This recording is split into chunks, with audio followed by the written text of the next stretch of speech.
Welcome. You know I will be watching. Welcome to MsMojo, and today we're counting down our picks for the top 10 true crime series of 2022, ranked from least to most accurate. Seems like it's almost all fiction. For this list, we're looking at the biggest true crime shows of 2022. We'll be excluding docuseries, as those deserve a list of their own. What was your favorite true crime series in 2022? What do you think about creators taking liberties with true stories? Share your thoughts in the comments below. Number 10, The Watcher. This Netflix series was inspired by the real-life story of Derek and Maria Broaddus, who were terrorized by an anonymous person calling themselves The Watcher. Someone watched the house in the 1920s, and someone else watched in the 1960s. It is now my time. It's a wild story on its own, but creator Ryan Murphy still wanted to up the drama. Unlike the fictional Brannick family in the show, the Broadduses never moved into the Westfield, New Jersey home, nor was it a lakeside mansion. And while they dealt with some odd townspeople, they weren't harassed by creepy neighbors and didn't live next to any possible blood cults. They also never found secret tunnels in the basement or discovered that previous residents were murdered. The Watcher has the basic details of the real story, but overall, the series is heavily fictionalized. The real-life Watcher couple, the Broadduses, had only 2 requests for Netflix. They asked, please don't use their real names and make sure the actors don't look anything like them. Number 9, Inventing Anna. Though it's based on Jessica Pressler's 2018 New York Magazine exposé, How Anna Delvey Tricked New York's Party People, Netflix's Inventing Anna doesn't claim to be 100% accurate. Vivian is very loosely based on the actual writer of the article named Jessica Pressler. Each episode begins with a disclaimer. This whole story is completely true, except for all the parts that are totally made up. Many of the made-up parts have to do with the fictional stand-in for Pressler, reporter Vivian Kent, who convinces Anna to go to trial, helps Anna's lawyer with the case, and tries to break into her parents' home in Germany. Wer sind Sie? I'm sorry, Mama? I'm lost. Papa? I'm calling. Papa? According to Pressler, that's all fiction. Anna's former friend and victim, Rachel Williams, also filed a lawsuit for the negative way she's depicted, calling the way the series mixes fact and fiction, quote, dangerous. Rachel calls the show a dangerous distortion of the truth. If there is a way that true crime stories can be told, seen, discussed, even dramatized responsibly, this just isn't it. Number 8, The Staircase. This drama series is based on Jean-Xavier de Lestrade's 2004 docuseries about writer Michael Peterson, who was accused of killing his wife Kathleen. Dad, what happened? What happened? Are you okay?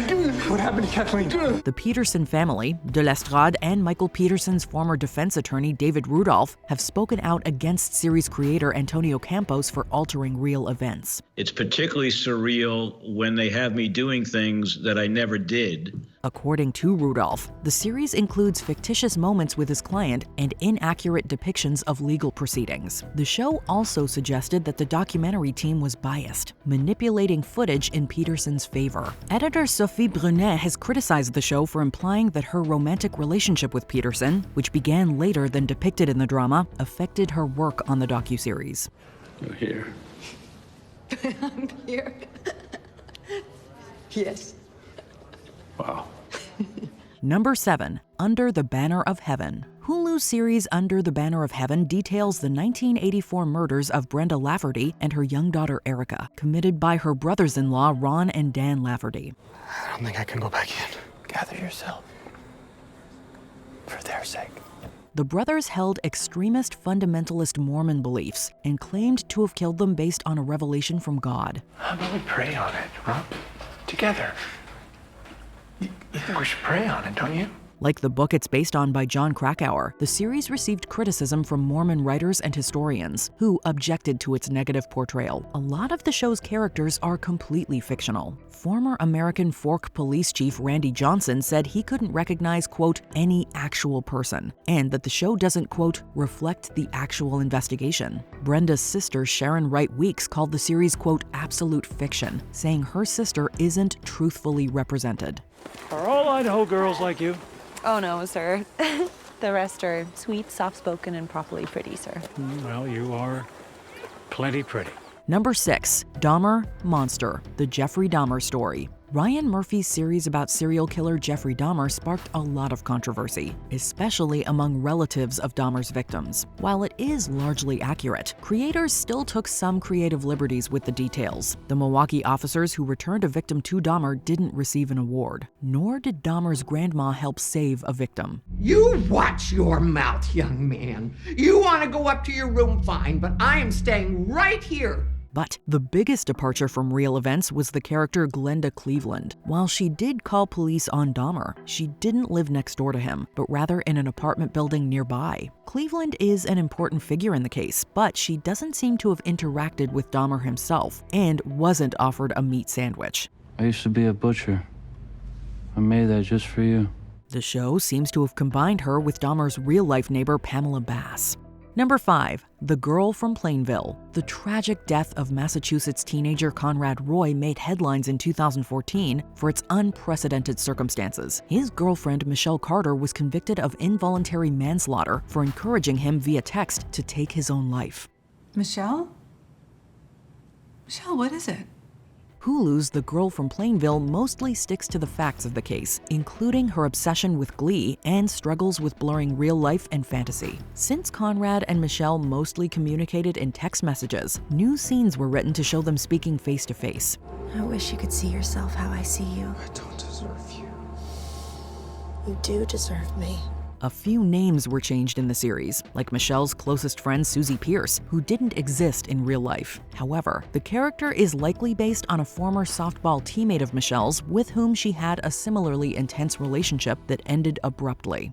She doesn't want me talking to you anymore. Why? She read our text. Number 4. Candy. In 1980, Candace Candy Montgomery murdered church friend Betty Gore with an axe in the small town of Wiley, Texas, striking 41 times. Hey, y'all.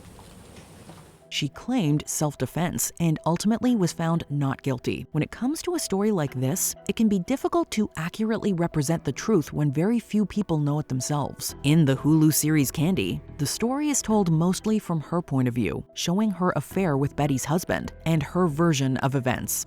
But I find you attractive. And, well, I'd like to have an affair. However, writers and producers of the series consulted journalists who wrote about the case extensively, in addition to using court transcripts and doctor notes as references.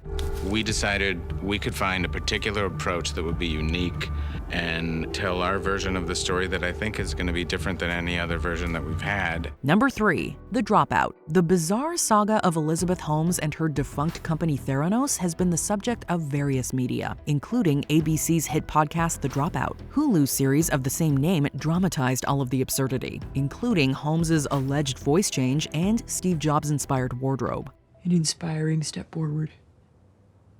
An inspiring step forward. However, some characters are fictional stand-ins for real people, like Rakesh Madhava as Shanak Roy and engineer Brendan Morris as Tony Nugent. A few moments are exaggerated for dramatic effect, like when chief design architect Anna Ariola left the company. Rather than an explosive exchange where she and her entire team quit on the spot, Ariola turned in a letter of resignation. No, I'm quitting. My whole team is quitting. Aside from minor details, though, The Dropout is one of the most factually accurate true crime dramatizations around. We thought that we were doing the right thing. Number 2. Blackbird. The story of Jimmy Keene, a football star turned drug dealer turned FBI informant, is one fit for the screen. Based on Keene's autobiography, Apple TV Plus's series Blackbird details his undercover mission to get a confession from suspected serial killer Larry Hall. I like Vans. With Keene on board as executive producer, the series rarely deviated from actual events. FBI agent Lauren McCauley, who enlists his help in obtaining a confession, is a composite character based on multiple people. How about freedom?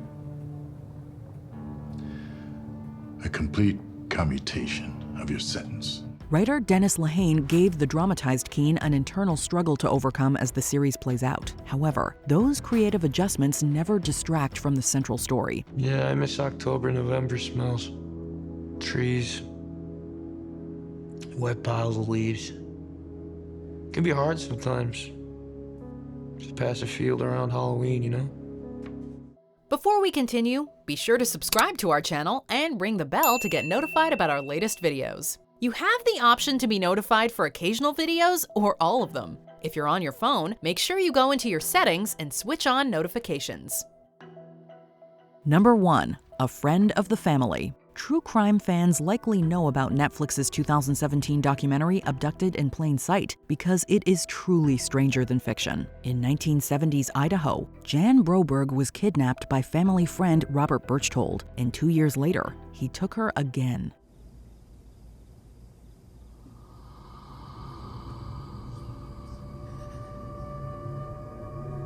Peacock's A Friend of the Family retells the harrowing experience, and Broberg herself was heavily involved with the production. She acted as a consultant as well as a producer, along with her mother Marianne. From the set design to the outfits to the actors' performances, Jan Broberg's collaboration with series creators helped make a chillingly realistic series, which she believes is, quote, as close as it can be.